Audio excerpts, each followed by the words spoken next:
Политика требует куда больше культуры, чем творчество. Пусть же и то, и другое в вашей жизни будет сбалансировано. Здравствуйте, наши дорогие зрители. Программа «Культура» приветствует вас на Национальном. И ближайшие полчаса с удовольствием проведу с вами я, Элиза Барахоева. Смотрите сегодня в выпуске.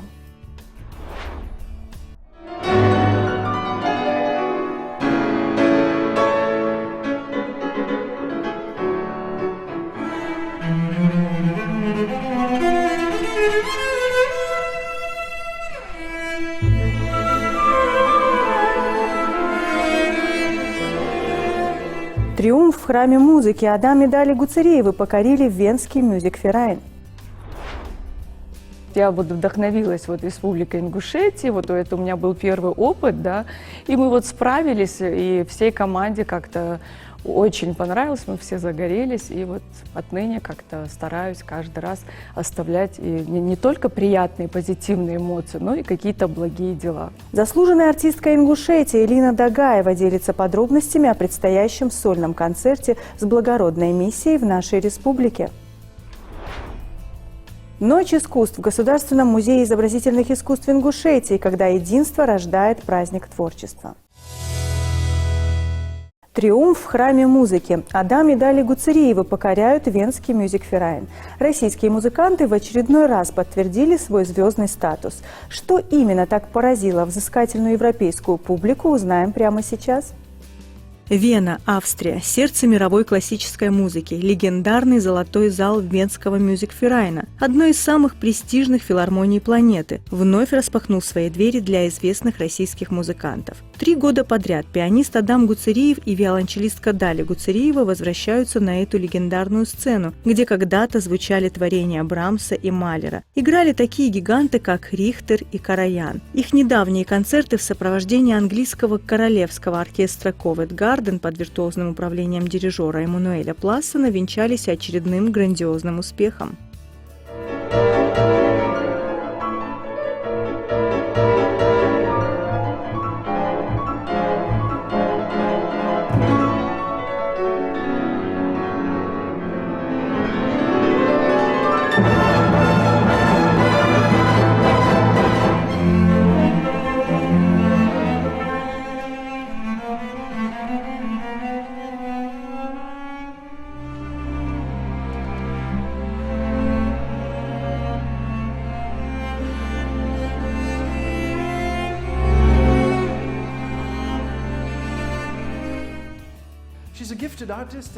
Дали одаренный музыкант, и несмотря на юный возраст, она настоящая и честная в своем исполнении. И это самое главное в этой профессии. А еще она достаточно смелый человек, чтобы сыграть такое произведение на такой концертной площадке. И у нее это отлично получилось.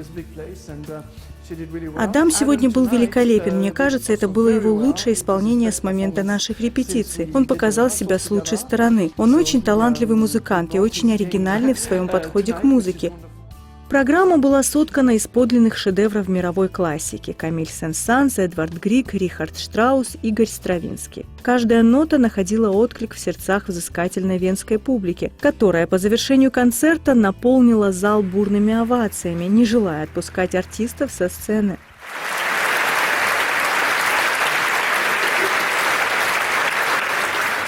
Неизгладимое впечатление на слушателей произвело исполнение Адамом Гуцериевым первого концерта Грига. Несмотря на свой юный возраст, музыкант продемонстрировал не просто безупречную технику и виртуозность, но и поразительно зрелое, глубокое понимание стилистики норвежского композитора. От чувственных, почти шепчущих пассажей до мощных торжественных аккордов пианист мастерски управлял динамикой, создавая ярчайшие музыкальные контрасты. Он виртуозно передал многогранный характер произведения и при этом внес свою авторскую индивидуальность.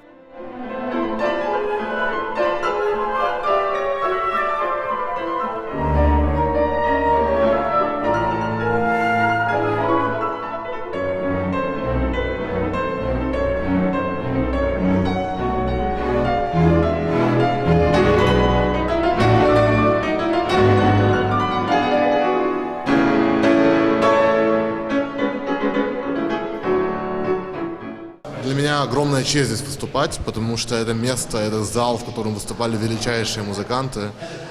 Лист, перечитать можно очень долго. И для меня возможность выступить в таком историческом и важном месте, это, конечно, очень приятно и воодушевляет заниматься этим дальше. Выступление было удачным, хорошая техника, внутренний драйв. Я позволил себя чувствовать спокойно. Не спокойно, а освобожденно. Я будто бы освободился от любых переживаний, волнений и позволил себе играть на все 100%. Здесь очень много людей, которым нравится классическая музыка, которые любят классическую музыку. Почему этот зал? Ну, потому что в нем невероятно красивая акустика, он сам по себе невероятно красивый, и здесь играть удовольствие. И я всегда рад здесь играть, и для меня это как бы... Мне это всегда приносит удовольствие, которое другие залы приносить не могут, потому что все-таки в этом зале есть что-то особенное. Адам Гуцериев – студент Московской государственной консерватории имени Петра Чайковского. Начал свой музыкальный путь в 5 лет. Уже в 11 он одержал первую международную победу на конкурсе «Амигдала» в Италии. С тех пор он стал многократным лауреатом и обладателем гран-при престижных мировых конкурсов, включая Tokyo Golden Classic Music Awards, Manchester Music Competition, Fanny Mendelssohn International Competition и Гран-при Virtuoso. Пианист ведет активную гастрольную деятельность, выступая на ведущих концертных площадках Европы, Ближнего Востока и других стран. Адам великолепно исполнил произведение Грига «Я под впечатлением». Его энергетика просто невероятная. Я норвежец, и композитор Эдвард Григ – мой земляк, так что я знаю, как его музыка звучит в норвежском прочтении. Могу сказать, что Адам исполняет ее по-своему. Он вдохнул в нее нечто новое, и это стало для меня приятным сюрпризом. Я была на концерте Дали в понедельник и с радостью пришла сегодня на выступление Адама. Мне очень понравились оба солиста. Виолончелистка Дали Гуцериева, в свою очередь, представила концерт номер 1 для виолончели с оркестром Камиля Сен-Санса. Ее исполнение – это эталон сочетания виртуозной техники и глубочайшей художественной трактовки произведения. Публика и критики единодушно отмечают фирменный, густой, тягучий и бархатистый звук виолончели в руках артистки, придающий музыке особую чувственность и проникновенность. Дали с уверенностью и вдохновением преодолевала сложнейшие пассажи концерта, демонстрируя абсолютный контроль над инструментом. Она не просто играла ноты, она проживала каждую из них, заставляя слушателей погрузиться в полную гамму чувств, заложенных в произведении.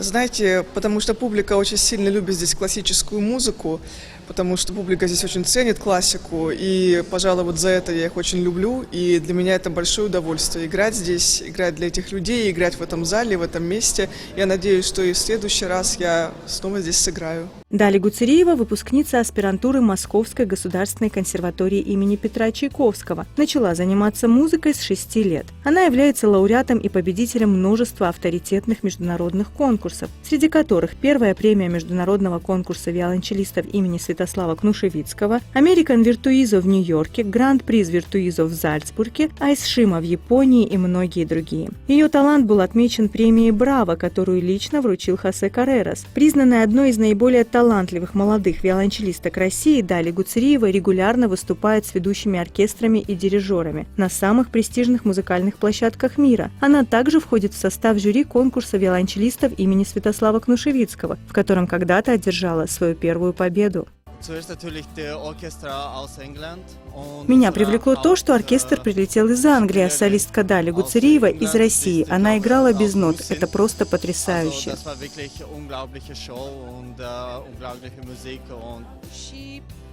Дали играла очень красиво, очень ритмично и при этом чисто. Было видно, с какой страстью она исполняет произведение. Творчество Адама и Дали Гуцериевых – это яркое свидетельство феноменального таланта, помноженного на неустанный труд и безграничную любовь к музыке. Их виртуозность и глубокое понимание искусства неоспоримо доказывают, что истинная страсть и усердие всегда приносят щедрые плоды. Они служат вдохновляющим примером для подрастающего поколения, показывая, что любые вершины покоряются тем, кто предан своему делу. Сольный концерт с благородной миссией в нашей республике. Эксклюзивно в студии национальной телерадиокомпании «Магаз». Известная певица, заслуженная артистка Республики Ингушетия, Чеченской Республики и Карачаево-Черкесии. Элина Дагаева подробно расскажет о своем проекте. Здравствуйте, Элина. Доброго времени суток, Элиза. Мы рады приветствовать вас у нас в студии. Элин, насколько нам известно, это уже третий сольный концерт, основные средства от которого идут на благотворительность в нашей республике. Расскажите подробно о проекте. Да, Элиза, совершенно верно. Меня как-то посетила мысль, раз уж я провожу вот такую сольную программу в данной республике, то мне очень хотелось бы, чтобы мы совместили приятное с полезным. Вот. И люди, конечно, которые также приходят на мой концерт, которые приобретали билет, чтобы также и они приняли участие вот в такой благотворительной миссии. Вот. Поэтому как-то мне это очень понравилось. В первый год мы попробовали, да, вот смогли мы и расходы свои касаемо концерта покрыть, ну и также заняться вот таким благим делом, в общем. И потом второй год, вот в прошлом году, также у меня 30 декабря был концерт, вот, пришло очень много людей.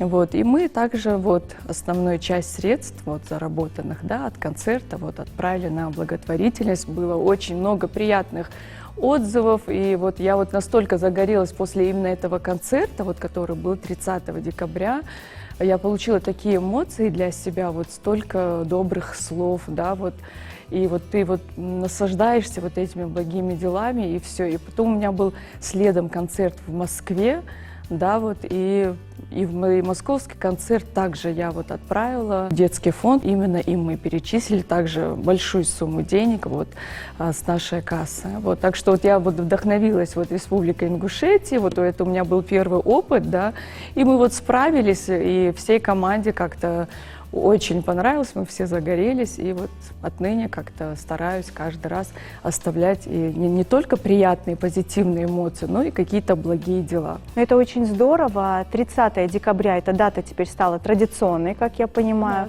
Да, изначально просто рандомно, да, выбрали число? Ну да, Элис, как-то вот получилось, что меня пригласили, это уже вот получается, да, 3 года назад, вот 30 декабря сделать вот такой, ну, предновогодний концерт.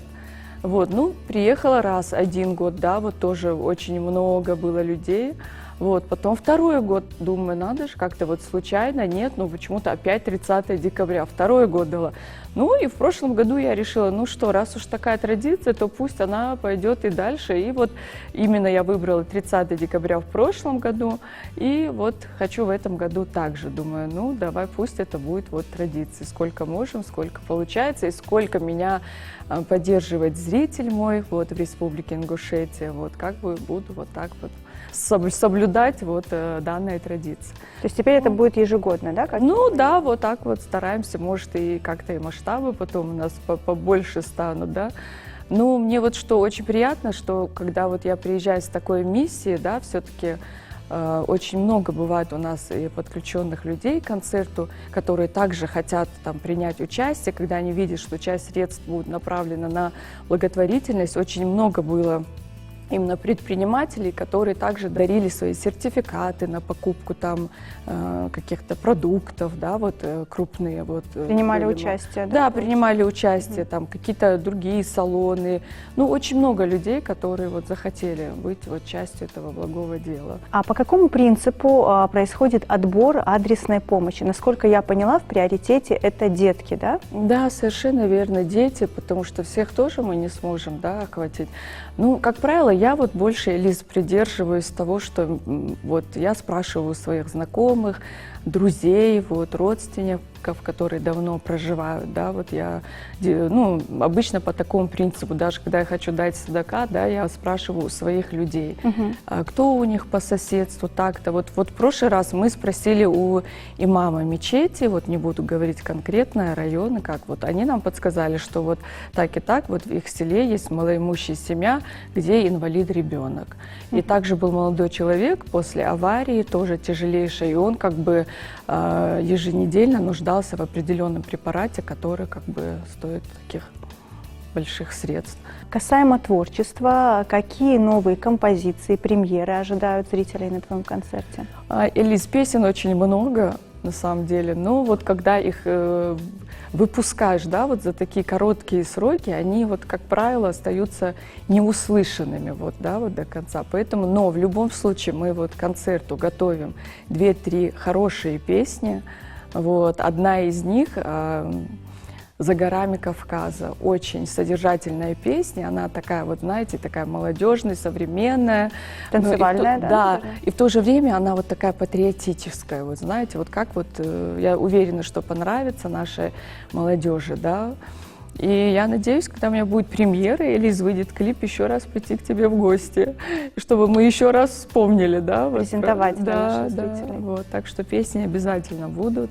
Вот. И как бы если мы договоримся, да, вот в студии, и она вот именно получится такой, как я ее представляю, вот, и хотела бы снять клип. Кстати, думаю, может, вот в горах Ингушетии снять. А вообще, судя по названию, звучит как такая вот общекавказская песня, Именно, да, о да. дружбе народов, Именно. о Кавказе в целом. Да, вот она именно такая содержательная, что там вот перечисляются наши традиции, да, как проявляли чувства или внимание парень к девушке, как это все, как девушка себя достойно вела. То есть вот в этой песне вот такое в коротком содержании очень небольшой смысл. И вот что мне понравилось в ней, да, что такого большого глубокого смысла, но в то же время она современная такая будет. Мы будем ждать снег. Я думаю, это будет еще даже так? завораживающе очень вот показать именно вот наши не только красивые горы, но и суровые горы, да, вот так же, как и наш характер в войнах. Интересно очень, кстати. У меня в основном ассоциируется это с летним периодом. Про Ну, снег я было хочу немножко снег, неожиданно, да? Ну да. Мгм. Интересно. Элин, в вашем творчестве, если брать все композиции, особенно хитовые, да, которые вы исполняли, зритель, каждый выбирает для себя ту или иную песню. А есть ли у вас особая, любимая композиция, к которой вы относитесь с каким-то трепетом, например, и почему? Ну, и, Лиз, конечно, есть пару таких песен в моем именно репертуаре. Это, конечно, первая песня, это вот посвященная маме. Вот. Ну, это для всех нас дорогая эта тема. Вот. Ну, также у меня есть вот песня, которая открыла мне дорогу именно вот в Республику Ингушетия, да, вот с какой песней я вот как бы ассоциирую, да, вот именно как меня принимают здесь. Это вот моя песня «Йогурю». Йогурю, йогурю и хазазама, йогурю, йогурю и хазабастем бакхирду, сабеза мосуна хахнарк бакхирду. Йогурю, йогурю и хазазама, йогурю, йогурю и хазабастем бакхирду, сабеза мосуна хахнарк бакхирду. Йогурю.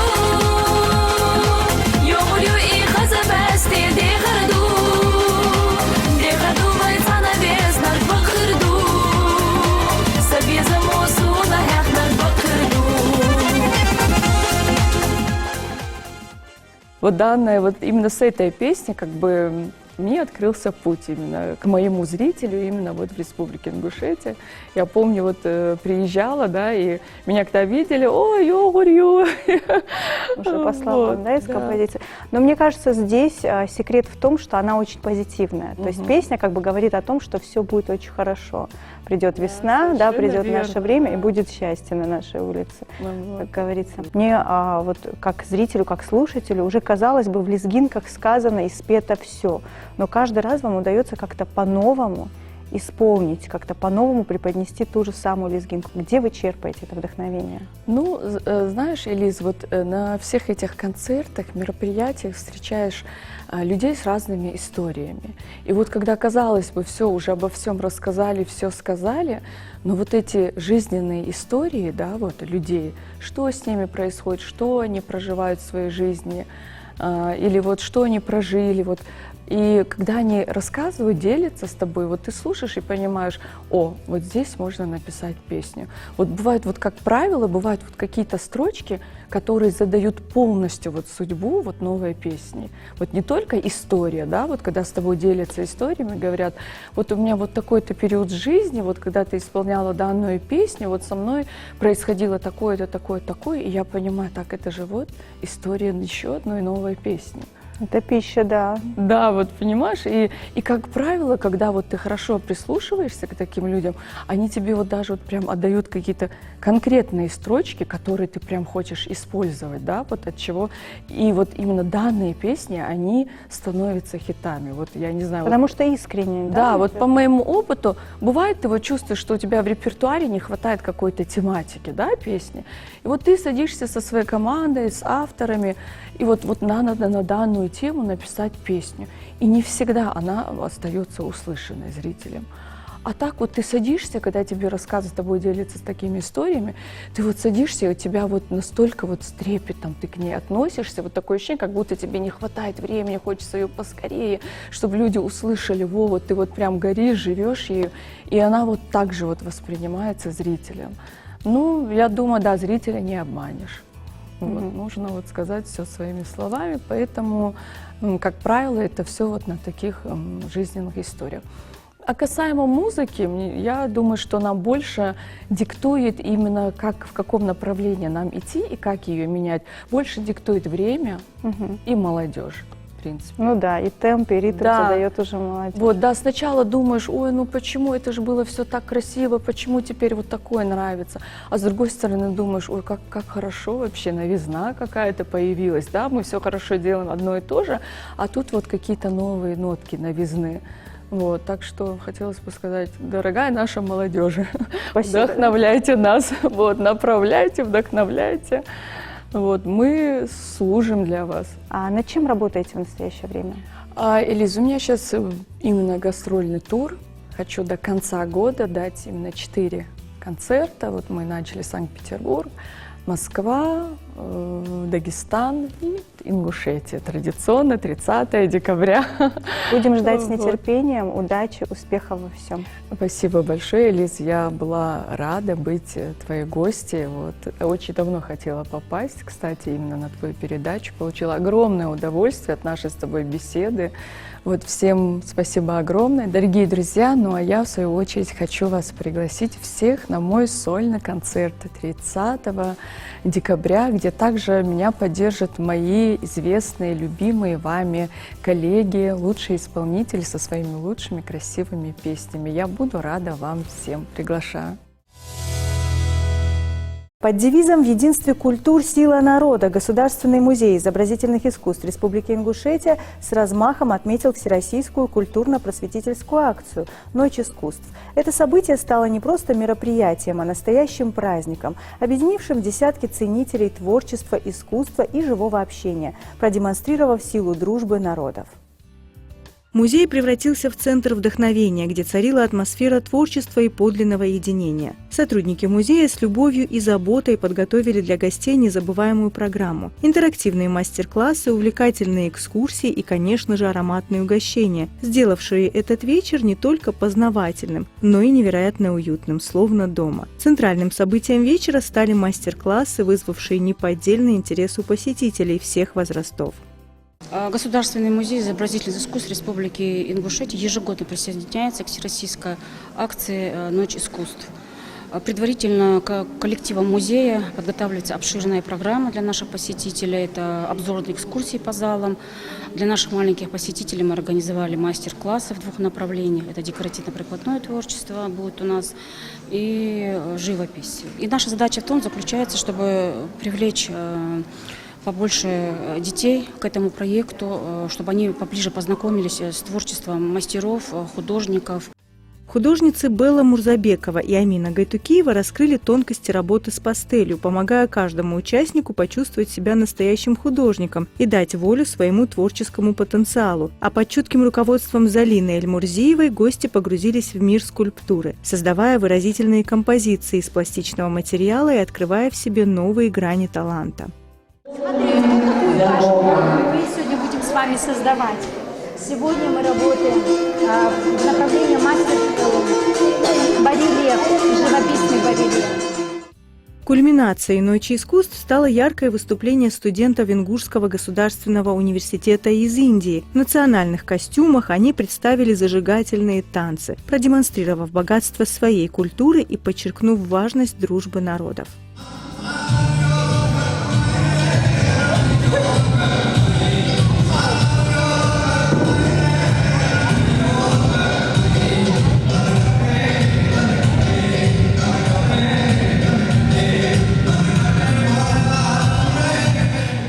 Ночь искусств в Государственном музее изобразительных искусств Республики Ингушетия в очередной раз доказала, что искусство – это универсальный язык, способный объединять людей вне зависимости от возраста и национальности. Подобные мероприятия являются созидательной силой и стимулом для развития творчества. На этом наша передача подошла к концу. Спасибо за внимание. Увидимся через неделю. До новых встреч на Национальном.